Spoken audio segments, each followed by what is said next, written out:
Mi hija me llamó a las 4 de la mañana y, al escuchar su voz insistiendo, «Mamá, me estoy congelando aquí afuera, por favor déjame entrar», yo me ericé completamente, porque mi hija ya había fallecido hace 6 años atrás. Mirando por la cortina con el corazón acelerado, la vi parada en el portón bajo la lluvia y ella saludándome con la mano, suplicando «ayúdame por favor».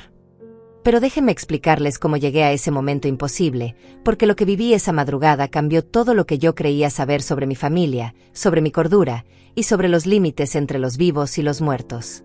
Mi nombre es Olga Chávez, tengo 62 años, y vivo sola en esta casa demasiado grande desde que mi esposo falleció hace 8 años. La casa que una vez estuvo llena de risas, discusiones familiares y el aroma de las comidas dominicales, ahora solo guarda silencio y el eco de mis pasos arrastrándose por los pasillos. Tengo 2 hijas, o mejor dicho, tenía 2. Isabella, mi bebé, murió en un accidente automovilístico hace 6 años, justo cuando estaba por cumplir 28. Y Natalia, mi hija mayor, que vive en la ciudad a 3 horas de aquí, dedicada a su carrera de abogada y a su esposo Oscar. Natalia me visita una vez al mes, a veces cada 2 meses, siempre con prisa, siempre con esa mirada que parece evaluar cada rincón de la casa, cada movimiento mío, como si estuviera buscando señales de que ya no puedo valerme por mí misma. Pero yo estoy bien. Tengo artritis en las manos y las rodillas me molestan cuando llueve, pero mi mente está perfectamente clara, a pesar de lo que cualquiera pudiera pensar después de lo que estoy a punto de contarles. Esa noche, o mejor dicho, esa madrugada del martes, yo no podía dormir. Llevaba horas dando vueltas en la cama, mirando el techo oscuro, escuchando cómo la lluvia comenzaba a golpear contra las ventanas con una intensidad que no había visto en meses. La casa crujía con cada ráfaga de viento, y yo me había acostumbrado a esos sonidos, a esa soledad que se sentía más pesada durante las tormentas. Estaba justo en ese estado entre el sueño y la vigilia cuando el teléfono comenzó a sonar. El sonido atravesó el silencio como un cuchillo. Mi corazón dio un salto inmediato porque nadie, absolutamente nadie, me llama a las 4 de la mañana a menos que sea una emergencia. Estiré mi mano hacia la mesita de noche, tanteando en la oscuridad hasta que mis dedos tocaron el teléfono. La luz de la pantalla me cegó momentáneamente. Número desconocido. Mi primer instinto fue ignorarlo, pensar que era una equivocación o una de esas llamadas automáticas de ventas que ahora llegan a cualquier hora. Pero algo dentro de mí, algo que no puedo explicar, me obligó a contestar. Deslicé el dedo sobre la pantalla y acerqué el aparato a mi oído con manos que ya comenzaban a temblar sin que yo supiera por qué. «Hola», susurré con voz ronca por el sueño. Durante 2 segundos solo escuché estática, el sonido amortiguado de la lluvia al otro lado de la línea, y luego su voz. «Mamá, me estoy congelando aquí afuera». El mundo se detuvo. Mi respiración se cortó en seco. Era Isabella. La voz de mi Isabella. No se parecía a su voz, no sonaba como su voz. Era su voz. Cada inflexión, cada matiz, ese tono particular que solo ella tenía cuando estaba asustada o necesitaba algo. «Mamá, por favor, déjame entrar. Tengo tanto frío».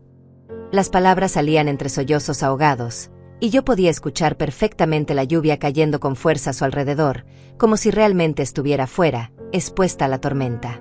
Mi mente intentó procesar lo imposible. Isabella estaba muerta. Yo misma había identificado su cuerpo en la morgue. Había visto cómo bajaban su ataúd a la tierra. Había visitado su tumba cada domingo durante 6 años sin falta. Esto no podía estar pasando. Tenía que ser una broma cruel, una equivocación, mi mente jugándome una trampa horrible en medio de la madrugada. Pero la voz seguía ahí, al otro lado de la línea, cada vez más urgente, más desesperada. «¿Isabella?», logré articular finalmente, y mi propia voz sonó extraña, rota, como si viniera de muy lejos. «Mamá, soy yo. Estoy en el portón. Hace tanto frío y está lloviendo muy fuerte. Por favor, ábreme la puerta. No sé qué pasó, no sé cómo llegué aquí, pero tengo miedo y tengo mucho frío». Cada palabra era como una puñalada directa a mi corazón.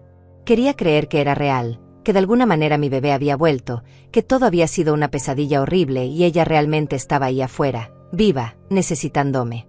Pero la parte racional de mi cerebro gritaba que esto era imposible, que algo estaba terriblemente mal.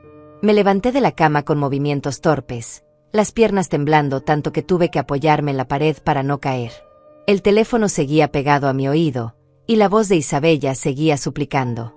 «Mamá, por favor, no me dejes aquí afuera. Tengo tanto frío». Caminé hacia la ventana de mi habitación que da al frente de la casa, al portón de entrada. Mis manos temblaban violentamente mientras apartaba la cortina, y lo que vi entonces hizo que mis piernas casi cedieran por completo. Ahí estaba ella. Bajo la luz tenue del poste de la calle, envuelta en la cortina de lluvia que caía sin piedad, había una figura parada frente al portón. Una mujer joven con el cabello largo y oscuro pegado al rostro por el agua, vistiendo lo que parecía ser un vestido claro que se adhería a su cuerpo empapado. Y cuando me vio mirando por la ventana, levantó la mano y comenzó a saludarme, moviendo los dedos con ese gesto que Isabella hacía desde que era niña.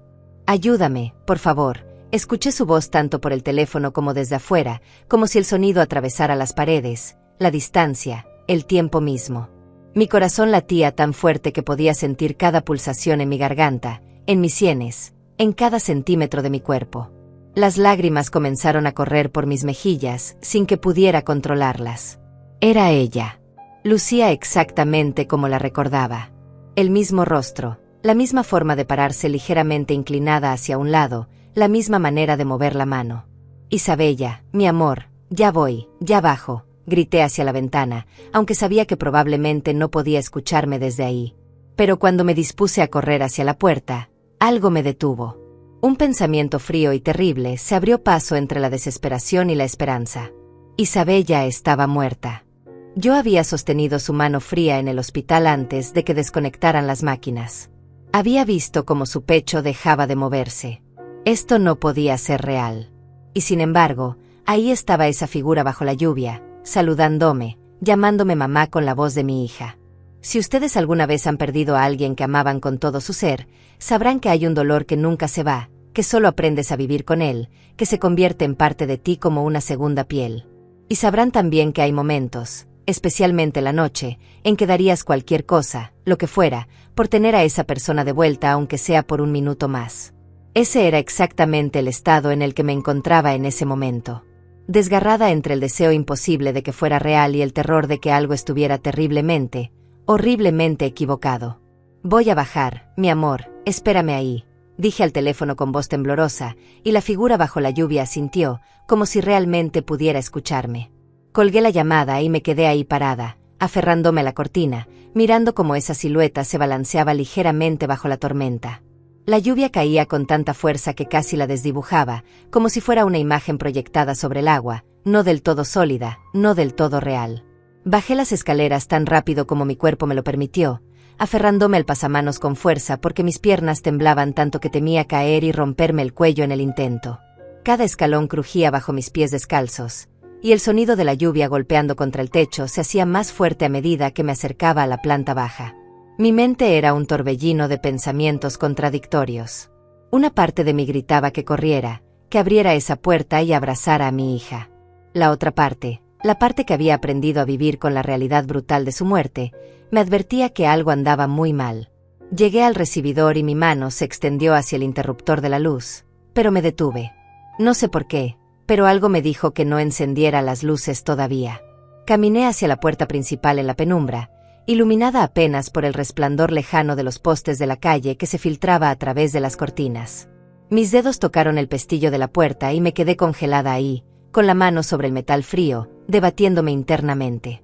¿Y si abría y no había nadie? ¿Y si mi mente finalmente me había traicionado después de todos estos años de soledad? Giré la cabeza hacia la ventana lateral de la puerta, esa que tiene una cortina delgada que permite ver hacia afuera sin ser vista completamente. Me acerqué despacio, conteniendo la respiración, y aparté la tela con cuidado. Ahí seguía ella. La figura bajo la lluvia, ahora más cerca del portón, todavía mirando hacia la casa. Pero algo había cambiado. Ya no me saludaba. Ahora solo estaba parada ahí, completamente inmóvil, con los brazos colgando a los costados, el cabello pegado al rostro de una manera que no me dejaba ver sus facciones con claridad. La lluvia caía sobre ella como una cascada, pero parecía no importarle, como si no sintiera el frío que tanto había mencionado por teléfono. «Isabella», susurré contra el vidrio, Y juro por todo lo que amo que vi como su cabeza se inclinaba ligeramente, como si hubiera escuchado mi voz a través de la tormenta, a través de las paredes, a través de todo. Mi corazón dio un vuelco doloroso. Quería abrir esa puerta más que nada en el mundo. Pero entonces recordé algo que mi abuela solía decirme cuando yo era niña: nunca abras la puerta a alguien que se presenta en la madrugada, especialmente si dice ser alguien que ya partió. Porque los muertos no vuelven a menos que haya algo que necesiten de los vivos. Y esa necesidad nunca es buena. Retrocedí de la ventana con el pulso acelerado. ¿Qué estaba haciendo? ¿Realmente estaba considerando que esto pudiera ser algo sobrenatural? Yo nunca había creído en fantasmas ni en apariciones. Siempre fui una mujer práctica, de pies en la tierra. Pero ahí estaba, a mis 62 años, aterrorizada de abrir mi propia puerta porque la figura de mi hija muerta esperaba afuera bajo la lluvia. Necesitaba pensar. Necesitaba calmarme y razonar esto con claridad. Me alejé de la puerta y caminé hacia la cocina, encendiendo solo la pequeña luz sobre la estufa para no alertar a quien fuera que estuviera afuera. Mis manos todavía temblaban mientras tomaba un vaso y lo llenaba con agua del grifo. Bebí despacio, intentando que el líquido frío me ayudara a recuperar algo de compostura. Miré el reloj de la pared. Eran las 4:22 de la mañana. ¿A quién podía llamar a esta hora? ¿A la policía? ¿Y qué les diría? ¿Que el fantasma de mi hija muerta estaba parado en mi portón? Me encerrarían en un hospital psiquiátrico antes del amanecer. Pensé en llamar a Natalia, pero inmediatamente descarté la idea. Mi hija mayor ya me miraba con suficiente preocupación cada vez que venía de visita. Si le contaba esto, usaría la oportunidad para insistir nuevamente en que me mudara a una de esas residencias para ancianos, esos lugares donde te tratan como si fueras un niño incapaz de tomar tus propias decisiones. Mamá, no es seguro que vivas sola a tu edad, me había dicho la última vez que estuvo aquí, hace apenas 2 semanas. Esta casa es demasiado grande para ti. ¿Qué pasa si te caes y no hay nadie que te ayude? Un ruido repentino me sacó de mis pensamientos. Un golpe suave pero persistente. Venía de la puerta del frente. Toc, toc, toc. 3 golpes espaciados, metódicos. Mi corazón se detuvo por completo. Dejé el vaso en el fregadero con manos temblorosas y caminé lentamente de regreso al recibidor. Los golpes continuaban. Toc, toc, toc. Siempre el mismo ritmo. Siempre la misma cadencia. Era exactamente la forma en que Isabella tocaba la puerta cuando llegaba de visita y yo estaba en el jardín o no escuchaba el timbre. «¿Mamá?», escuché su voz desde afuera, amortiguada por la madera y la lluvia, pero inconfundiblemente suya. «Mamá, sé que estás ahí. Te vi en la ventana. Por favor, déjame entrar. Necesito hablar contigo. Necesito que sepas algo muy importante». Su tono había cambiado. Ya no sonaba desesperada ni asustada. Ahora había una urgencia diferente en su voz, algo que me erizaba la piel de una manera que no podía explicar. Me acerqué a la puerta nuevamente, esta vez directamente, sin esconderme detrás de la cortina. Apoyé mi mano sobre la madera, sintiendo las vibraciones de los golpes. «Isabella, si realmente eres tú, dime algo que solo nosotras sepamos. Algo que nadie más pueda saber». Mi voz salió más firme de lo que esperaba, a pesar del terror que me recorría las venas.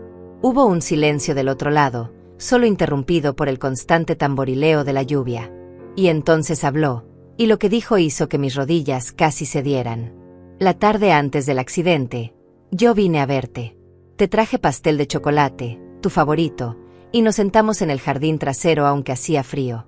Te dije que estaba pensando en mudarme a otro estado por una oferta de trabajo, y tú lloraste porque no querías que me fuera tan lejos. Te prometí que lo pensaría mejor, que la familia era más importante que cualquier trabajo. Y luego me fui, y esa fue la última vez que me viste con vida». Las lágrimas comenzaron a rodar por mis mejillas sin control. Era cierto. Todo era absolutamente cierto. Nunca le había contado a nadie sobre esa última conversación. Ni siquiera a Natalia, que había llegado al día siguiente del accidente preguntando por qué Isabella había estado manejando sola por la carretera a esas horas de la noche. Ese momento había sido solo nuestro, de Isabella y mío, un último recuerdo que yo atesoraba en secreto en mi corazón roto. «Isabella», sollocé contra la puerta, apoyando mi frente contra la madera fría. «Mi niña, mi bebé, ¿Realmente eres tú? Sí, mamá, soy yo. Y necesito que me abras esta puerta porque tengo que contarte algo sobre esa noche, sobre el accidente. Hay cosas que no sabes, cosas que nadie sabe. Pero tengo mucho frío, mamá. La lluvia está helada y llevo horas esperando. Por favor. Mi mano se movió hacia el pestillo por voluntad propia. Todos mis instintos de madre gritaban que abriera esa puerta, que no dejara a mi hija sufriendo afuera. Pero justo cuando mis dedos tocaron el metal, algo llamó mi atención. Un pequeño detalle que mi mente registró incluso en medio de toda la confusión emocional. Cuando Isabella dijo que llevaba horas esperando, pero la llamada había sido hace apenas 20 minutos. ¿Por qué diría eso? Retiré mi mano del pestillo lentamente. Isabella, ¿cuándo llegaste aquí exactamente? Otro silencio. Más largo, más pesado. ¿Eso importa ahora, mamá? Estoy aquí, eso es lo único que debería importarte. Ábreme la puerta. Su voz había cambiado nuevamente. Ahora había un tono de impaciencia, casi de irritación, algo que no encajaba con la Isabella que yo recordaba. Mi hija era paciente, dulce, nunca me hablaba con ese filo en la voz. Creo que necesito llamar a alguien primero, dije, dando un paso atrás. Esto no tiene sentido, nada de esto tiene sentido. No, gritó la voz desde afuera, y el volumen repentino me hizo saltar del susto. No llames a nadie. No necesitas llamar a nadie. Solo ábreme esta maldita puerta, mamá. Ahí estaba. Esa palabra. Isabella nunca maldecía frente a mí. Yo había criado a mis hijas con ciertos valores, y aunque como adultas ellas tenían sus propias vidas y sus propias formas de hablar, Isabella siempre había sido especialmente cuidadosa con su lenguaje cuando estaba conmigo. El miedo que había estado conteniendo estalló en mi pecho como una bomba. Corrí hacia la ventana lateral nuevamente y miré hacia afuera. La figura seguía ahí, pero ahora podía ver que algo estaba definitivamente mal. La postura era demasiado rígida, antinatural. Y cuando la lluvia iluminaba su rostro por un segundo gracias a un relámpago lejano, vi que sus ojos eran solo sombras oscuras, cuencas vacías que me miraban fijamente. O quizás era solo mi imaginación jugándome trucos en la oscuridad y la tormenta. Quizás todo esto era producto de mi mente solitaria, quebrada por años de duelo. Retrocedí de la ventana con el corazón latiéndome tan fuerte que pensé que me daría un infarto ahí mismo. La figura afuera ya no se movía, pero yo podía sentir su presencia como un peso sobre mi pecho, opresivo y amenazante. Subí las escaleras lo más rápido que pude, ignorando el dolor en mis rodillas, y me encerré en mi habitación. Cerré la puerta con seguro, algo que nunca había hecho en todos los años que llevaba viviendo sola, y me senté en el borde de la cama, tratando de controlar mi respiración que salía en jadeos entrecortados. El teléfono seguía sobre la mesita de noche, y lo tomé con manos temblorosas. Necesitaba hablar con alguien, cualquiera que pudiera confirmar que no me estaba volviendo loca. Pero eran casi las 5 de la mañana y la lluvia seguía cayendo con fuerza, martillando contra las ventanas como si quisiera entrar. Pensé en mi vecina Mariana, que vivía en la casa de al lado. Ella también era mayor, tenía 74 años, pero era una mujer lúcida y despierta que muchas veces se levantaba temprano para sus caminatas matutinas. Quizás ella había visto algo, quizás podría decirme que no estaba imaginando todo esto. Marqué su número, y después de 5 timbres que me parecieron eternos, escuché su voz ronca del sueño. «¿Olga? ¿Qué pasa? ¿Estás bien?» «Mariana, perdona que te despierte a esta hora, pero necesito preguntarte algo. ¿Has visto a alguien cerca de mi casa esta noche? ¿Alguna persona parada cerca del portón?» Hubo un silencio del otro lado, y luego escuché cómo se movía, probablemente levantándose de la cama. «Déjame ver», dijo, y yo podía imaginarla caminando hacia su ventana que daba a mi casa. Pasaron unos segundos que se sintieron como horas. Finalmente, Mariana habló, y su voz sonaba confundida. «Olga, no veo a nadie. Está lloviendo muy fuerte y está oscuro, pero no hay nadie en tu portón. ¿Por qué? ¿Pasó algo?» Sentí como el suelo se abría bajo mis pies. «¿Estás segura? ¿No ves a ninguna mujer parada ahí bajo la lluvia?» «No, querida. No hay nadie. Tu portón está completamente vacío. ¿Quieres que vaya para allá? Me estás preocupando». Colgué el teléfono sin siquiera responderle, con la mente girando en círculos. Mariana no había visto nada. Pero yo había visto a esa figura con mis propios ojos, había escuchado su voz, había oído los golpes en la puerta. ¿Acaso me estaba volviendo loca? ¿Habían comenzado finalmente los síntomas de demencia o Alzheimer que tanto temía? Mi madre había sufrido de eso en sus últimos años, y yo siempre tuve miedo de heredar la misma maldición. Me levanté de la cama y caminé hacia la ventana de mi habitación, la misma desde donde había visto la figura por primera vez. Aparté la cortina con cuidado y miré hacia el portón. No había nadie. El portón estaba vacío, solo la lluvia cayendo sin piedad sobre el camino de entrada. Pero entonces, algo más captó mi atención. Había huellas de agua en el camino de piedra que llevaba desde el portón hasta la puerta principal. Huellas que no estaban ahí antes, huellas que brillaban bajo la luz tenue de los postes, marcas de pies descalzos que subían por el sendero. Un escalofrío me recorrió la columna vertebral. Alguien había estado ahí. Alguien había caminado desde el portón hasta mi puerta. Pero si Mariana no vio a nadie, ¿dónde estaba esa persona ahora? ¿Se había ido? ¿O había encontrado alguna forma de entrar a mi casa? El pensamiento me aterrorizó tanto que tuve que sentarme de nuevo, sintiendo como las piernas me fallaban. Pasé el resto de la noche sentada en mi cama, con la luz encendida, esperando que amaneciera. Cada ruido de la casa me sobresaltaba. El crujir de la madera, el silbido del viento, el goteo de la lluvia. Todo sonaba como pasos, como susurros, como alguien moviéndose por mi casa.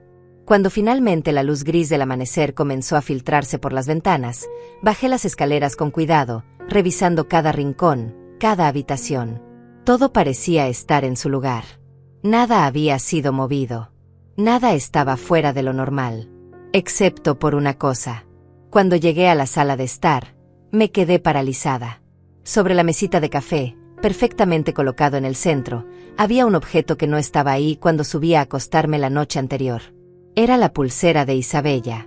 Esa pulsera de plata con un dije en forma de corazón que yo misma le había regalado en su cumpleaños número 25. La misma pulsera que habían enterrado con ella, porque cuando me preguntaron qué quería que llevara puesto en su funeral, yo pedí específicamente que le pusieran esa pulsera porque sabía cuánto la amaba. Mis piernas cedieron y caí de rodillas frente a la mesita. Tomé la pulsera con manos temblorosas y la sostuve contra la luz. Era idéntica. El mismo grabado en el interior del dije, para mi Isabella, con todo mi amor, mamá. Las mismas pequeñas marcas de uso que tenía. Esto era imposible. Completamente imposible. A menos que alguien hubiera profanado su tumba, pero ¿quién haría algo así? ¿Y cómo habría entrado a mi casa? Revisé todas las puertas y ventanas. Todas estaban cerradas con seguro desde adentro. No había señales de entrada forzada, ningún vidrio roto, ninguna cerradura forzada. Era como si la pulsera hubiera aparecido ahí por arte de magia. O como si alguien con llave hubiera entrado mientras yo estaba arriba, aterrorizada en mi habitación. Pero nadie tenía llave de mi casa. Solo yo. Solo. Mi mente se detuvo en seco. Natalia. Natalia tenía una llave de emergencia que yo le había dado años atrás, cuando mi esposo falleció y ella insistió en tenerla por si algo pasaba. Pero no, Natalia vivía a 3 horas de aquí. No había forma de que hubiera venido en medio de la noche sin que yo lo supiera. Y además, ¿por qué haría algo así? ¿Por qué me asustaría de esta manera? Me senté en el sofá, aferrando la pulsera contra mi pecho, sintiendo como las lágrimas comenzaban a caer nuevamente. Necesitaba respuestas. Necesitaba entender qué estaba pasando antes de que me volviera completamente loca. Decidí que llamaría a Natalia más tarde, cuando fuera una hora razonable. Le diría lo que había pasado y vería su reacción. Si ella sabía algo, si había estado involucrada de alguna manera en esta pesadilla, yo lo notaría. Conocía a mi hija, o al menos eso creía. Pero por ahora, necesitaba hacer algo práctico, algo que me ayudara a sentir que todavía tenía control sobre mi vida. Me levanté del sofá y caminé hacia la cocina para preparar café. Necesitaba cafeína, necesitaba despejar mi mente. Mientras el café se hacía, me di cuenta de que debía documentar todo esto de alguna manera. Si realmente estaba perdiendo la cordura, necesitaba llevar un registro para mostrárselo a un doctor. Y si no lo estaba, si algo más estaba pasando, necesitaba evidencia. Tomé mi teléfono y comencé a escribir todo lo que había sucedido esa noche. Cada detalle, desde la llamada hasta la pulsera en la mesita. Cuando terminé, eran casi las 7 de la mañana. La lluvia había parado finalmente, dejando todo mojado y gris afuera. Tomé mi taza de café y salí al porche delantero, necesitando ver el mundo exterior con la luz del día, necesitando confirmar que todo seguía siendo real y normal. Las huellas que había visto durante la noche ya no estaban. El agua de la lluvia las había borrado, dejando solo piedras mojadas y charcos. Caminé lentamente hacia el portón, mirando alrededor con cuidado. Todo parecía tranquilo. Los pájaros comenzaban a cantar, los vecinos empezaban a salir para ir al trabajo. Todo era normal. Demasiado normal después de la locura de la noche anterior. Cuando regresé a la casa, mi teléfono estaba sonando. Era Natalia. Mi corazón dio un vuelco. ¿Cómo sabía que necesitaba hablar con ella? ¿Acaso Mariana la había llamado preocupada por mi extraña llamada de la madrugada? Contesté con manos temblorosas. Hola. Mamá, buenos días. Siento llamar tan temprano, pero necesito hablar contigo sobre algo importante. Oscar y yo vamos a ir a visitarte este fin de semana. Hay ciertos temas que tenemos que discutir contigo, cosas sobre la casa y sobre tu situación actual. Su tono era profesional, casi frío, ese tono de abogada que usaba cuando quería parecer seria. ¿Mi situación? ¿De qué estás hablando, Natalia? Mamá, no quiero discutir esto por teléfono. Lo hablaremos cuando lleguemos. Pero quiero que sepas que lo hacemos por tu bien, porque te queremos y nos preocupas. Y antes de que pudiera responder, antes de que pudiera contarle sobre la noche de terror que acababa de vivir, ella colgó. Me quedé ahí parada en medio de la sala, con el teléfono en la mano y la pulsera de Isabella en la otra, sintiendo como un nuevo tipo de miedo comenzaba a crecer en mi pecho. Un miedo que no tenía nada que ver con fantasmas o apariciones, sino con algo mucho más terrenal y potencialmente más peligroso. El miedo de que mi propia familia estuviera planeando algo que yo no iba a aceptar sin pelear. Los siguientes 2 días fueron extraños y perturbadores de maneras que no podía explicar completamente. La casa, que siempre había sido mi refugio, ahora se sentía diferente, como si estuviera siendo observada constantemente. Pequeñas cosas comenzaron a cambiar de lugar sin explicación. El retrato de Isabella, que siempre estaba sobre la repisa de la chimenea, apareció volteado hacia la pared una mañana. La caja de música que ella me había regalado cuando tenía 15 años, esa que no había tocado en años porque la cuerda estaba rota, comenzó a sonar sola a medianoche con esa melodía infantil que solía arrullarla cuando era bebé. Cada vez que sucedía algo así, yo me decía que tenía que haber una explicación lógica.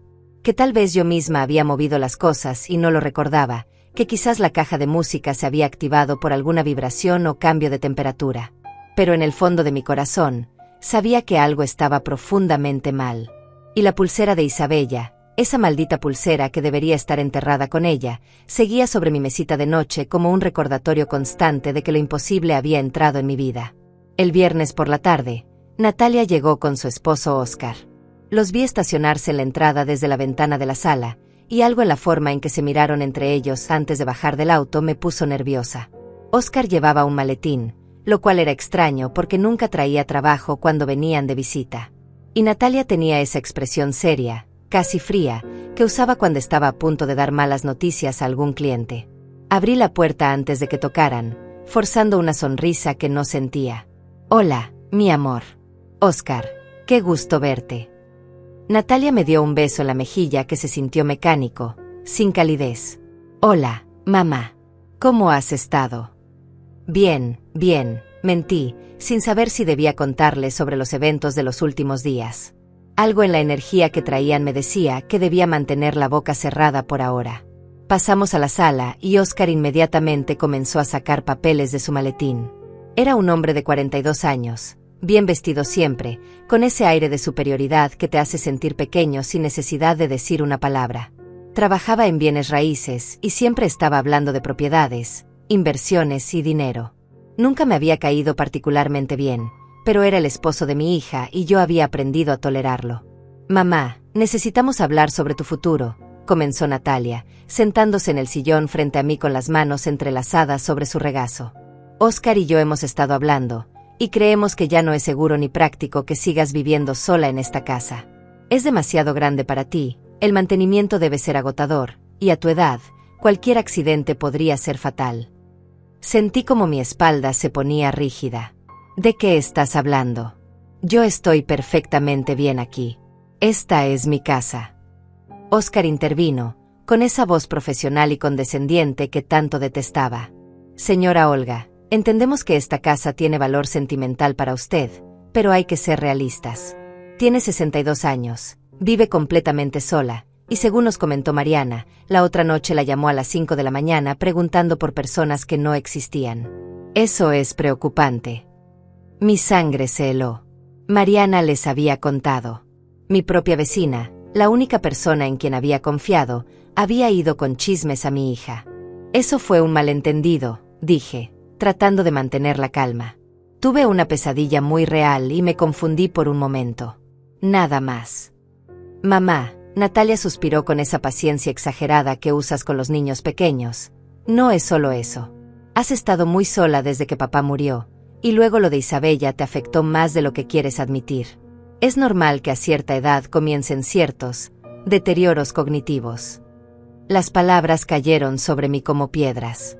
Deterioros cognitivos. Me estaba llamando senil sin decirlo directamente. No tengo ningún deterioro, respondí con voz firme, sintiendo como la rabia comenzaba a reemplazar al miedo. Mi mente está perfectamente clara. Si me confundí una noche fue porque estaba medio dormida, pero eso le pasa a cualquiera. Oscar sacó más papeles y los extendió sobre la mesita de café. Hemos encontrado una residencia excelente a solo 30 minutos de donde vivimos nosotros. Tiene atención médica las 24 horas, actividades sociales, comida incluida. Usted estaría mucho más cómoda y segura ahí. ¿Una residencia? ¿Un asilo de ancianos? Mi voz subió de volumen sin que pudiera controlarla. No pienso ir a ningún lado. Esta es mi casa, aquí crié a mis hijas, aquí está toda mi vida. Natalia extendió su mano hacia mí en un gesto que pretendía ser reconfortante, pero que solo me irritó más. Nadie está diciendo que sea un asilo, mamá. Son comunidades modernas y muy bonitas. Y sobre la casa, bueno, no tiene sentido que se quede vacía. Podríamos venderla y ese dinero lo usaríamos para pagar la residencia y asegurar tu futuro. Ahí estaba la verdad detrás de toda esta conversación. Querían vender mi casa. No, dije con toda la firmeza que pude reunir. No voy a vender esta casa y no voy a ir a ninguna residencia. Puedo cuidarme perfectamente sola. Vi cómo Natalia y Oscar intercambiaban una mirada, y esa mirada me dijo todo lo que necesitaba saber. Ya lo habían planeado todo. Ya habían tomado la decisión por mí. Mamá, sé razonable, insistió Natalia. No puedes quedarte aquí sola para siempre. ¿Qué pasa si te caes y te rompes la cadera? ¿Si tienes un derrame cerebral? Podrías estar tirada en el suelo durante días antes de que alguien te encuentre. Entonces instalaré uno de esos botones de emergencia.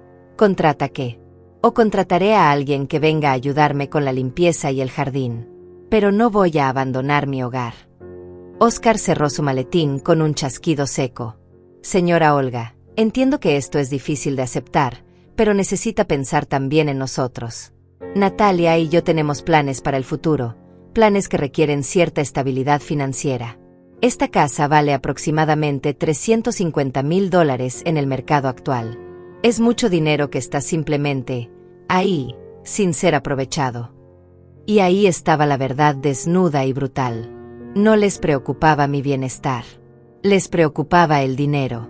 Les preocupaba que yo estuviera viviendo en una propiedad valiosa que ellos podrían vender y quedarse con el dinero. Esta conversación se acabó, dije, levantándome del sofá con dificultad pero con dignidad. Les agradezco su preocupación, pero mi respuesta es no. Esta es mi casa y aquí me voy a quedar hasta que me muera. Natalia se levantó también, y por primera vez vi algo en sus ojos que nunca había visto antes.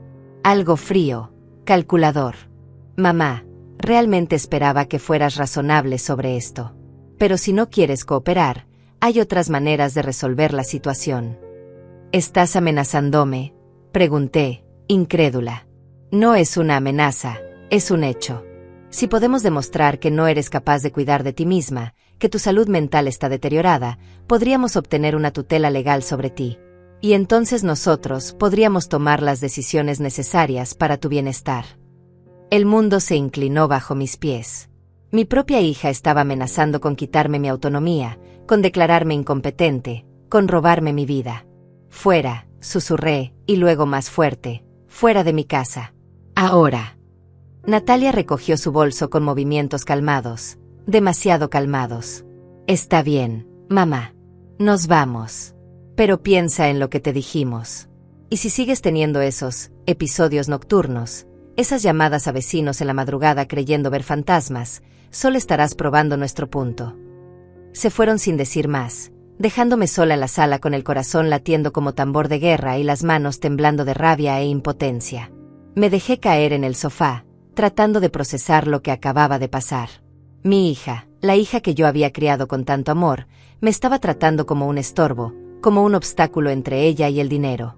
Y lo peor era que tenían razón en una cosa: si seguían pasando cosas extrañas en esta casa, si yo seguía viendo apariciones y encontrando objetos imposibles, cualquier juez podría declarar que no estaba en mis cabales.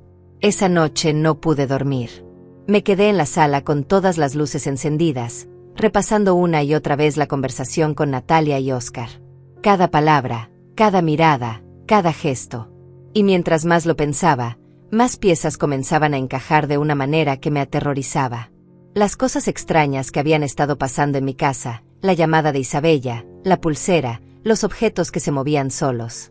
¿Y si no era nada sobrenatural? ¿Y si alguien estaba orquestando todo esto deliberadamente para hacerme parecer loca? Me levanté del sofá y comencé a caminar por la casa, mirando cada rincón con nuevos ojos. Si alguien quería hacerme creer que estaba perdiendo la cordura, necesitaría acceso a mi casa. Y solo 3 personas tenían llaves: yo, Natalia, y me detuve en seco. Años atrás, cuando Isabella todavía vivía, ella también tenía una llave. Pero después de su muerte, nunca la encontramos entre sus pertenencias. Natalia había sido quien revisó todas las cosas de su hermana, quien se encargó de vaciar su apartamento. ¿Qué había pasado con esa llave? Subí las escaleras hacia el ático, algo que no había hecho en meses. Ahí guardaba todas las cajas con las pertenencias de Isabella que no había tenido el valor de revisar completamente. Cajas llenas de ropa, libros, fotografías, recuerdos de una vida que se había apagado demasiado pronto. Encendí la luz polvorienta del ático y comencé a buscar entre las cajas, sin saber exactamente qué estaba buscando, pero sintiendo que necesitaba encontrar algo, lo que fuera, que me diera respuestas. En la tercera caja encontré su diario. Un cuaderno de piel color café que Isabella había llevado durante años. Nunca lo había leído, respetando su privacidad incluso después de muerta. Pero ahora, con las manos temblando, lo abrí y comencé a pasar las páginas. Las primeras entradas eran mundanas, cosas sobre su trabajo, sus amigos, sus planes para el futuro. Pero luego, en las últimas páginas, escritas apenas unas semanas antes de su muerte, el tono cambiaba. Natalia vino hoy y tuvimos otra pelea. Cada vez es peor. Me acusa de ser la favorita de mamá, dice que siempre he recibido más atención, más amor, más de todo. Le dije que eso no era cierto, que mamá nos quiere a las 2 por igual, pero ella no quiere escuchar. Está obsesionada con la idea de que cuando mamá muera, yo me voy a quedar con la casa porque soy la princesita. Le dije que no me interesa la casa, que lo único que quiero es que nuestra familia esté bien, pero creo que eso solo la enojó más. Continué leyendo con el corazón en la garganta. Oscar es aún peor que Natalia. Hoy me preguntó directamente cuánto valía la casa de mamá, si ella tenía deudas, si había hecho testamento. Me dio tanto asco que tuve que irme. No puedo creer que mi hermana se haya casado con alguien así. Solo le interesa el dinero. Traté de hablar con Natalia sobre esto, pero se puso furiosa y me dijo que yo no entendía nada, que ella tenía planes para su futuro y que la casa era parte de esos planes. Me asustó la forma en que lo dijo, como si mamá fuera solo un obstáculo para sus ambiciones. Las lágrimas comenzaron a caer sobre las páginas mientras seguía leyendo. Decidí hablar con mamá sobre mudarme lejos. Sé que la lastimaré, pero creo que necesito distancia de Natalia y Oscar. Cada vez que los veo, siento que hay algo tóxico ahí, algo que no puedo identificar pero que me hace sentir incómoda. La semana pasada encontré a Oscar saliendo de la casa de mamá cuando ella no estaba. Dijo que había venido a revisar una tubería que goteaba, pero mamá nunca mencionó ninguna tubería rota. ¿Qué estaba haciendo realmente ahí? Mi sangre se congeló. Oscar había estado en mi casa sin mi conocimiento 6 años atrás. ¿Cuántas veces más habría venido? ¿Habría hecho copias de las llaves? Seguí pasando páginas frenéticamente, buscando más información, pero las siguientes entradas del diario nunca llegaron. Esa había sido la última cosa que Isabella escribió antes del accidente. Antes de que su auto se saliera de la carretera en una noche lluviosa similar a aquella en que su fantasma apareció en mi portón. Un pensamiento terrible comenzó a formarse en mi mente. Un pensamiento tan horrible que quise rechazarlo inmediatamente, pero que no podía ignorar. El accidente de Isabella nunca había tenido sentido del todo. La policía dijo que había perdido el control en una curva, pero Isabella era una conductora cuidadosa y conocía esa carretera perfectamente. Había manejado por ahí cientos de veces. ¿Y si no había sido un accidente? ¿Y si alguien había saboteado su auto? No, eso era demasiado. Estaba dejando que mi imaginación corriera descontrolada. Natalia nunca haría algo así. Era mi hija. Pero entonces recordé la frialdad en sus ojos esa tarde, la forma calculadora en que había amenazado con quitarme mi autonomía, la manera en que había hablado sobre el valor de mi casa como si yo ya estuviera muerta. ¿Realmente conocía a mi hija? ¿O había estado ciega todo este tiempo? Bajé del ático con el diario de Isabella apretado contra mi pecho y me senté en la cocina, tratando de pensar con claridad. Necesitaba ayuda, pero ¿a quién podía recurrir? Mariana ya le había contado todo a Natalia. No podía confiar en ella. Pensé en llamar a la policía, pero ¿qué les diría? ¿Que sospechaba que mi hija estaba tratando de volverme loca para robar mi casa? ¿Que posiblemente había tenido algo que ver con la muerte de su hermana 6 años atrás? Sonaría como una anciana paranoica y demente. Entonces recordé a alguien. Guillermo, el sobrino de mi difunto esposo. No lo había visto en años, pero siempre había sido un buen muchacho, trabajador y honesto. Trabajaba como cerrajero y técnico en seguridad. Si alguien podía ayudarme a revisar mi casa en busca de lo que fuera que estuvieran usando para asustarme, sería él. Busqué su número en mi vieja agenda y marqué, rezando para que todavía fuera el mismo. «Hola», respondió una voz masculina después del tercer timbre. «¿Guillermo? Soy Olga, la esposa de tu tío Raimundo». «Tía Olga, ¿cuánto tiempo? ¿Cómo estás?» Su voz sonaba genuinamente contenta de escucharme, lo cual me dio esperanza. «Necesito tu ayuda con algo, Guillermo. Es urgente y complicado. ¿Podrías venir a mi casa mañana? Te pagaré lo que cobres, no es problema». Hubo una pausa, y luego, «Claro, tía. ¿Pasó algo? ¿Estás bien?» «Prefiero explicarte en persona», dije, sin querer dar detalles por teléfono. Si Natalia y Oscar realmente estaban detrás de todo esto, quién sabe qué más podrían estar haciendo. Quizás hasta habían intervenido mi teléfono. Eso sonaba paranoico, pero ya nada me parecía imposible. «Puedes venir a las 10 de la mañana. Ahí estaré, tía. No te preocupes». Colgué sintiéndome un poco mejor, un poco menos sola. Pero la noche todavía era larga y oscura, y yo sabía que no podría dormir. Me preparé otra taza de té y me senté junto a la ventana de la sala, vigilando la calle. Si alguien venía a mi casa esa noche, si intentaban asustarme de nuevo con apariciones falsas o ruidos inexplicables, yo estaría despierta y alerta. No iba a dejar que me volvieran loca. No iba a dejar que me quitaran mi casa, mi autonomía, mi vida. Las horas pasaron lentamente. A las 3 de la mañana, vi un auto pasar despacio frente a mi casa. No pude ver la marca ni el color en la oscuridad, pero redujo la velocidad significativamente al pasar frente a mi portón, como si el conductor estuviera observando. Mi corazón comenzó a latir más rápido. Anoté la hora en un papel. Necesitaba empezar a documentar todo.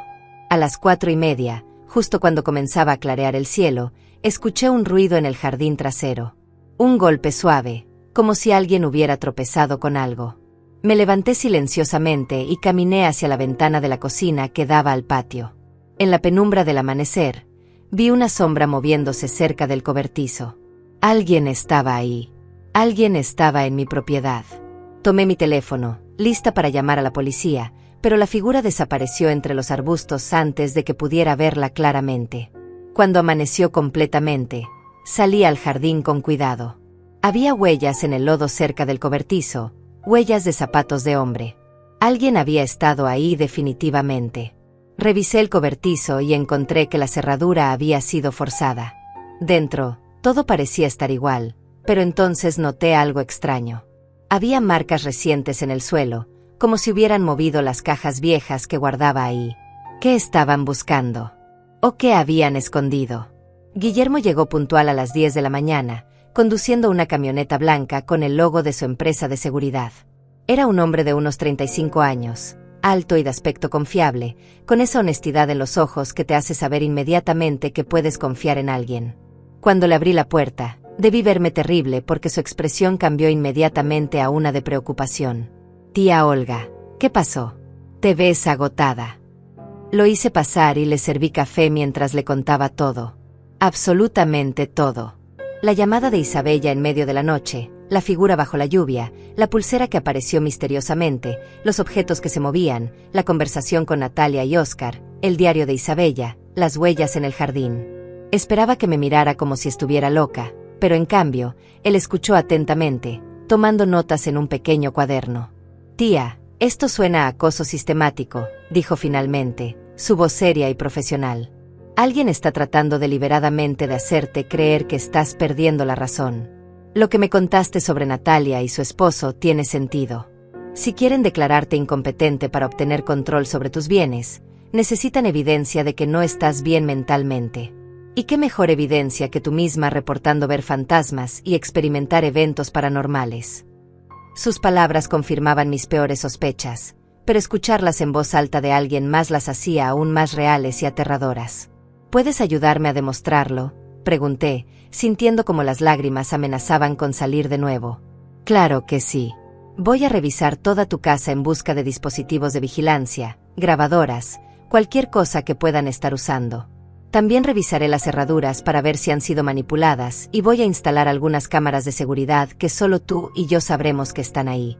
Si alguien entra a tu casa sin permiso, lo vamos a grabar». Guillermo trabajó durante horas, revisando cada habitación meticulosamente con detectores electrónicos y herramientas especializadas. Yo lo seguía nerviosa, conteniendo la respiración cada vez que su dispositivo emitía algún sonido. Y entonces, en la sala de estar, justo detrás del retrato de Isabella que siempre estaba sobre la repisa, encontró algo. Una pequeña cámara del tamaño de un botón, perfectamente oculta en el marco del cuadro, apuntando directamente al sofá donde yo pasaba la mayor parte de mi tiempo. «Esto es una cámara de vigilancia inalámbrica», explicó Guillermo con voz tensa. «De las buenas, profesionales. Transmite video en tiempo real a través de Wi-Fi. Alguien ha estado observándote, tía». Sentí náuseas inmediatas. Alguien me había estado espiando en mi propia casa. Me había estado viendo comer, dormir, llorar, vivir mi vida privada sin mi conocimiento ni consentimiento. «¿Puedes saber quién la puso ahí?», pregunté con voz temblorosa. «La cámara en sí no, pero podemos revisar tu router de internet para ver a qué dispositivos se ha conectado recientemente. Dame unos minutos». Continuó su búsqueda y encontró 2 cámaras más. Una en mi habitación, escondida en el detector de humo del techo, y otra en la cocina, dentro del reloj de pared. Cada descubrimiento era como una bofetada. Mi privacidad había sido completamente violada. Alguien me había estado observando constantemente, sabiendo cada movimiento que hacía, cada palabra que decía. Pero eso no era todo. En el ático, donde yo había estado la noche anterior revisando las cajas de Isabella, Guillermo encontró un pequeño dispositivo conectado a los altavoces viejos del sistema de sonido que mi esposo había instalado años atrás. «Este es un reproductor de audio remoto», explicó. «Alguien puede enviar archivos de sonido a este dispositivo y hacerlo sonar a través de los altavoces. Por eso escuchaste la caja de música tocando sola. No era la caja, era este aparato reproduciendo una grabación de la melodía». Mi sangre hervía de rabia. Todo había sido falso. Todo había sido una manipulación cruel y calculada. ¿Y la llamada telefónica? ¿Cómo pudieron falsificar la voz de Isabella?, pregunté. Guillermo frunció el ceño pensativo. Existen programas de inteligencia artificial que pueden clonar voces con solo unos minutos de audio de muestra. Si tenían videos o grabaciones de Isabella hablando, pudieron haber creado un modelo de su voz y hacer que dijera lo que quisieran. Es tecnología cara, pero no imposible de conseguir. Entonces todo comenzó a encajar. Natalia tenía acceso a todas las grabaciones familiares, todos los videos de Isabella. Oscar, con sus conexiones en bienes raíces y su obsesión por el dinero, probablemente tenía los recursos para contratar a alguien que pudiera hacer esto. Y la llave que nunca apareció después de la muerte de Isabella, Natalia la había tenido todo este tiempo, usándola para entrar a mi casa cuando yo no estaba, plantando dispositivos, dejando objetos como la pulsera. «Hay algo más que necesitas ver», dijo Guillermo bajando las escaleras del ático. Me llevó al cobertizo del jardín trasero, el mismo donde había visto las huellas esa mañana. Movió las cajas viejas que yo guardaba ahí y encontró, escondido detrás de ellas, un pequeño proyector digital. Esto explica lo que viste la noche de la lluvia. Alguien usó este proyector para crear una imagen holográfica de una figura humana, probablemente proyectada sobre una cortina de agua o niebla. Por eso cuando tu vecina miró, no vio a nadie. La proyección solo era visible desde cierto ángulo. Me senté en una caja vieja, sintiendo como las piernas me fallaban. La sofisticación de todo esto era aterradora. No había sido una simple broma cruel. Habían planeado cada detalle meticulosamente, invirtiendo tiempo, dinero y esfuerzo significativo en esta elaborada farsa. Todo para hacerme creer que estaba loca, para poder declararme incompetente y quitarme mi casa. Mi propia hija. Mi propia sangre. Tía, necesito que veas esto, dijo Guillermo desde adentro de la casa. Volví a entrar y él tenía su laptop abierta sobre la mesa de la cocina, mostrando una pantalla llena de datos técnicos. Revisé el historial de tu router. Estos dispositivos han estado transmitiendo información a una dirección IP específica durante los últimos 3 meses. Pude rastrearla y adivina a dónde lleva. Mi corazón se detuvo esperando la respuesta que ya sabía. A la casa de Natalia y Oscar. Ahí estaba. La prueba definitiva. Mis manos temblaban tanto que tuve que apoyarlas sobre la mesa. ¿Qué hago ahora, Guillermo? Llamo a la policía. Él hizo una pausa, pensando cuidadosamente. Podríamos, pero esto es complicado.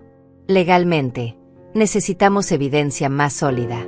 Ellos podrían argumentar que instalaron las cámaras por tu seguridad, que estaban preocupados por ti. El proyector del cobertizo es más difícil de explicar, pero un buen abogado todavía podría encontrar alguna defensa. Entonces, ¿qué sugieres? Necesitamos atraparlos en el acto. Yo voy a instalar mis propias cámaras de seguridad, ocultas, de última generación. Voy a cambiar todas tus cerraduras hoy mismo. Cuando ellos intenten entrar de nuevo con sus llaves viejas y no puedan, se van a poner nerviosos. Probablemente intentarán algo más desesperado, y cuando lo hagan, lo tendremos todo grabado. Me gustó el plan. Era arriesgado, pero necesitaba evidencia irrefutable. Guillermo pasó el resto del día transformando mi casa en una fortaleza vigilada. Instaló cámaras tan pequeñas y bien escondidas que ni siquiera yo podía verlas sin que él me las señalara. Cambió todas las cerraduras por unas de alta seguridad que eran imposibles de forzar. Instaló sensores de movimiento en todas las entradas. Y me dio un dispositivo especial, una especie de tablet, donde yo podría ver todas las cámaras en tiempo real y revisar las grabaciones. Una cosa más, tía, dijo antes de irse. Actúa normal. Si ellos sospechan que descubriste algo, van a cambiar de estrategia. Sigue tu rutina como siempre. Ve a hacer tus compras, visita la tumba de Isabella como haces cada domingo, habla con tus vecinos. Pero mantén este dispositivo contigo siempre y revisa las cámaras regularmente. Y si pasa algo, cualquier cosa, me llamas inmediatamente. Me dio su número personal y me hizo prometerle que no dudaría en llamarlo a cualquier hora. Esa noche, por primera vez en días, dormí un poco más tranquila. Sabía que alguien estaba de mi lado, que no estaba completamente sola en esta pesadilla. Pero también sabía que esto estaba lejos de terminar. Natalia y Oscar habían invertido mucho en su plan como para rendirse fácilmente.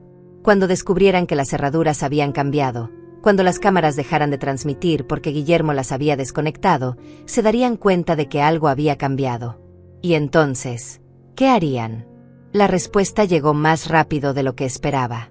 Al día siguiente por la tarde, recibí una llamada de un número desconocido. Contesté con cautela. «Señora Olga Chávez», preguntó una voz masculina profesional. «Sí, ¿quién habla?»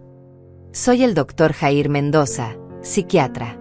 Su hija Natalia me contactó preocupada por su bienestar mental y me pidió que viniera a evaluarla.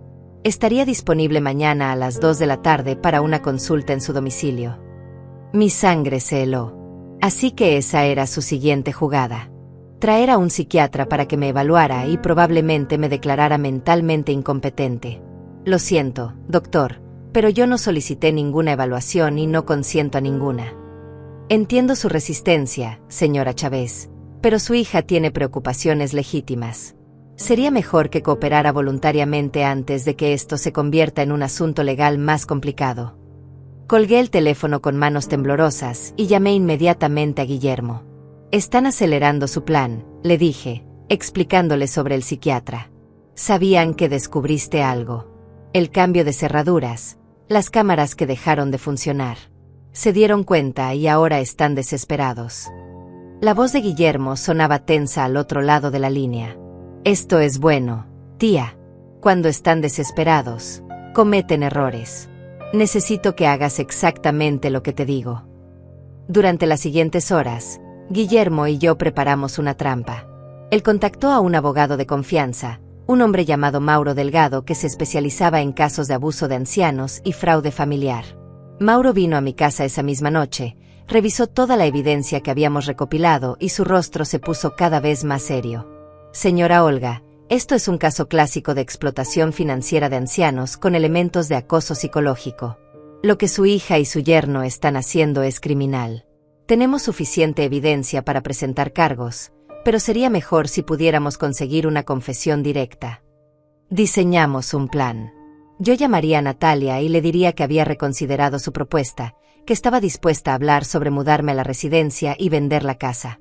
Les pediría que vinieran al día siguiente por la noche para discutir los detalles. Mientras tanto, Mauro estaría escondido en la habitación contigua, grabando todo.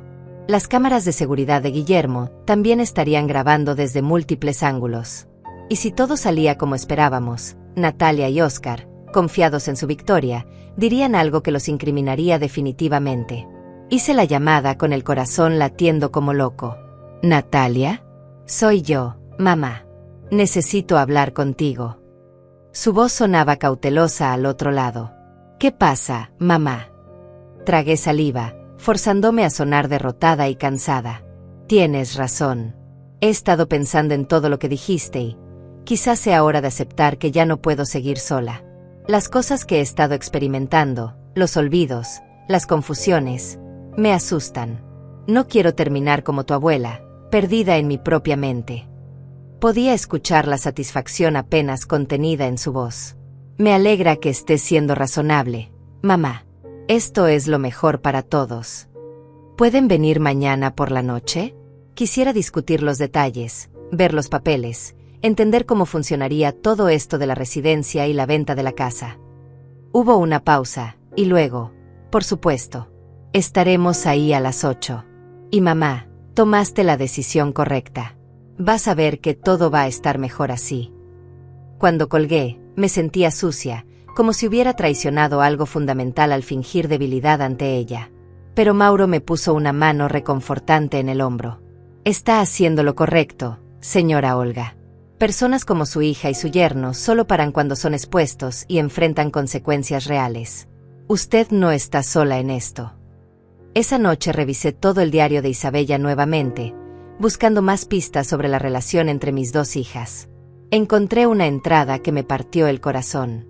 «Hoy es el cumpleaños de mamá y Natalia ni siquiera la llamó. Cuando le pregunté por qué, me dijo que estaba ocupada, pero sé la verdad. Está resentida porque mamá me pidió a mí que la acompañara al doctor la semana pasada en lugar de pedírselo a ella. Natalia no entiende que mamá me pidió a mí solo porque yo vivía más cerca, no porque me quisiera más. Pero Natalia siempre ha visto todo como una competencia, siempre ha creído que mamá me prefiere. Y lo peor es que entre más se aleja, más confirma su propia profecía. Si dedicara la mitad del tiempo que gasta en estar resentida en realmente estar presente para mamá, se daría cuenta de cuánto la quiere. Cerré el diario con lágrimas en los ojos. Isabella había visto el problema claramente. Natalia había construido una narrativa en su cabeza donde ella era la hija rechazada, la menos querida, cuando la realidad era que ella misma se había distanciado. Y ahora, 6 años después de la muerte de su hermana, seguía atrapada en ese resentimiento tóxico, tanto que estaba dispuesta a destruir a su propia madre por dinero y por algún sentido retorcido de justicia que solo existía en su mente. El día siguiente pasó en cámara lenta. Cada hora se sentía como una eternidad. Mauro llegó a las 7 de la tarde y se instaló en el cuarto de huéspedes con su equipo de grabación profesional. Guillermo también vino, quedándose en su camioneta estacionada en la calle, listo para entrar si las cosas se ponían feas. «Recuerda, tía», me dijo antes de que Natalia llegara, «déjalos hablar. Mientras más confiados se sientan, más probable es que digan algo incriminatorio. Y no tengas miedo. Estamos aquí para protegerte». A las 8 en punto, exactamente a tiempo, el auto de Natalia se estacionó en la entrada. Los vi bajar, a ella con su traje de abogada impecable, a Oscar con su maletín de cuero caro. Se veían como profesionales exitosos, como gente respetable. Nadie imaginaría que estaban a punto de intentar robarle su vida a una anciana vulnerable. Respiré profundo, me paré derecha y abrí la puerta antes de que tocaran, mostrándoles una sonrisa cansada que no sentía. «Hola, mi amor. Oscar. Pasen, por favor».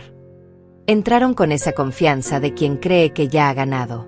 Nos sentamos en la sala, el mismo lugar donde habíamos tenido aquella conversación terrible días atrás, pero ahora con un contexto completamente diferente.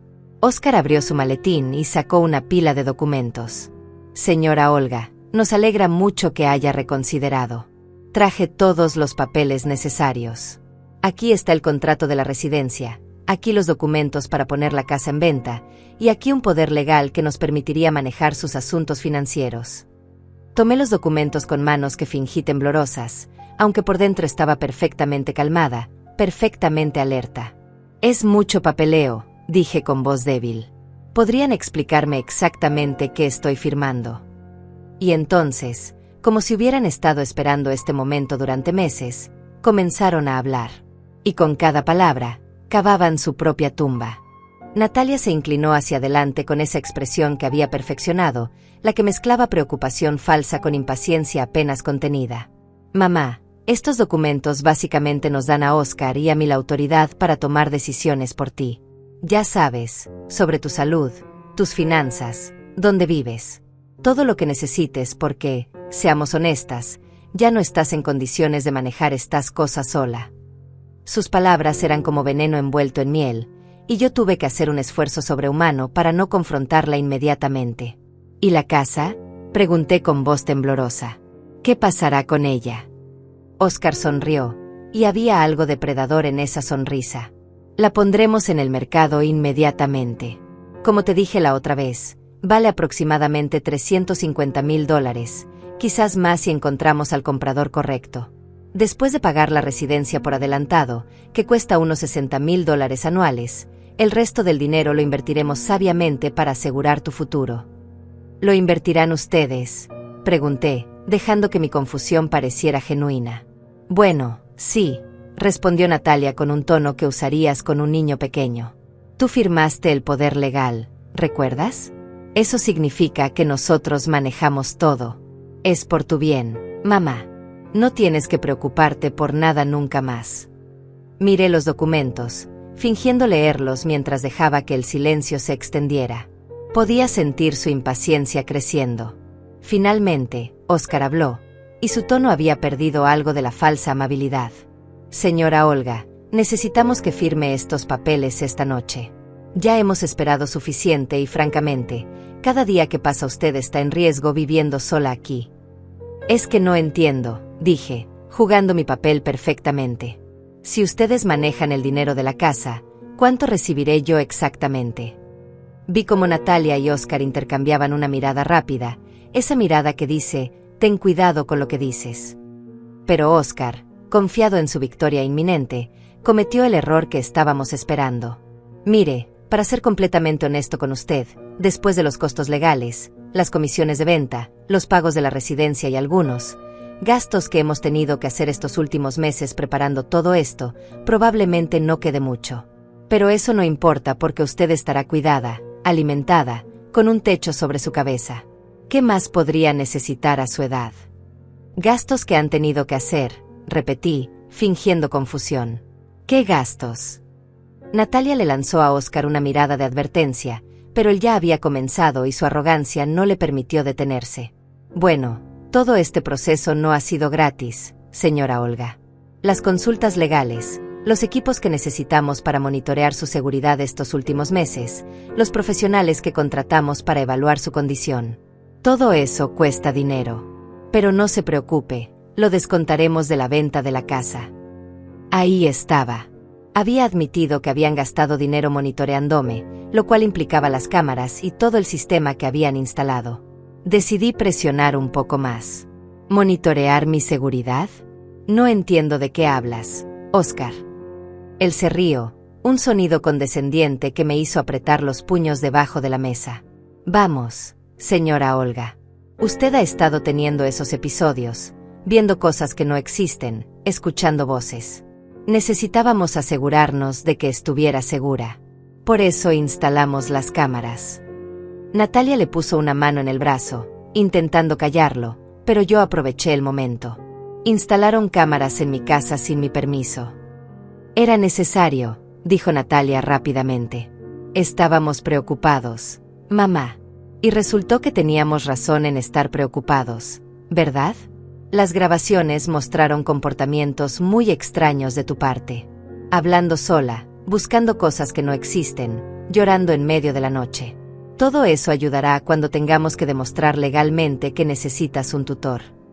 Mi sangre hervía, pero mantuve mi expresión neutral. ¿Y lo de Isabella? ¿Las llamadas en su voz? La figura que vi bajo la lluvia. Esta vez fue Natalia quien no pudo contenerse. La frustración de semanas planeando, el estrés de mantener la farsa, todo salió en sus palabras. Por Dios, mamá, nada de eso fue real. Usamos tecnología para hacerte creer que estabas viendo y escuchando a Isabella. Necesitábamos que tú misma reportaras estos incidentes a otras personas, como a Mariana. Necesitábamos testigos de tu deterioro mental. ¿No lo entiendes? Todo fue diseñado para ayudarte a aceptar que necesitas ayuda. ¿Para ayudarme?, repetí, dejando que algo de mi verdadera rabia se filtrara en mi voz. ¿O para robarme mi casa? El ambiente en la sala cambió instantáneamente. La máscara de preocupación se cayó completamente de la cara de Natalia, revelando algo frío y duro debajo.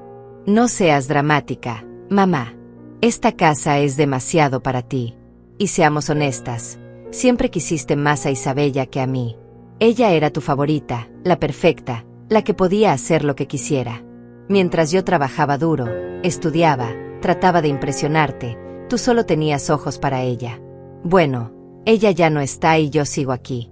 Y esta casa, este dinero, es lo mínimo que merezco después de años de ser la segunda opción. Ahí estaba. La verdad brutal y fea. No se trataba solo del dinero. Se trataba de resentimiento, de celos, de una herida que Natalia había alimentado durante años hasta convertirla en algo monstruoso. Nunca te quise menos, Natalia, dije con voz quebrada, porque a pesar de todo, ella seguía siendo mi hija y me dolía ver en qué se había convertido. Siempre las amé a las dos por igual. Mentira, gritó ella, levantándose del sofá. Siempre fue Isabella. Isabella la artista, Isabella la soñadora, Isabella que podía hacer cualquier cosa y tú la aplaudías. Mientras que yo, que hice todo bien, que seguí todas las reglas, que construí una carrera exitosa, nunca fui suficiente para ti. Natalia, por favor, intentó calmarla a Oscar, pero ella estaba fuera de control ahora, años de veneno saliendo finalmente a la superficie. ¿Y sabes qué es lo mejor?, continuó, con lágrimas de rabia corriendo por sus mejillas. Isabella ni siquiera quería esta maldita casa. Me lo dijo a la cara. Dijo que planeaba mudarse lejos, que no le importaba la herencia. Pero tú igual la preferías a ella. Así que cuando murió, pensé que finalmente tendría lo que merecía. Pero no, incluso muerta, Isabella sigue siendo tu favorita. Sigues visitando su tumba cada semana, sigues teniendo sus fotos por toda la casa, sigues llorando por ella mientras apenas me llamas. Me levanté del sofá, temblando pero firme. Natalia, lo que hiciste es imperdonable. No solo trataste de robarme mi casa y mi libertad, sino que usaste la memoria de tu hermana muerta como arma contra mí. ¿Cómo pudiste caer tan bajo? Óscar también se levantó, su expresión ahora amenazante. Suficiente de esto. ¿Va a firmar esos papeles ahora, señora Olga? ¿O puedo prometerle que vamos a hacer su vida muy difícil? Tenemos evidencia de su deterioro mental. Tenemos grabaciones. Tenemos testigos. Podemos arrastrarlo a corte y usted va a perder de todos modos, pero será mucho más humillante y público.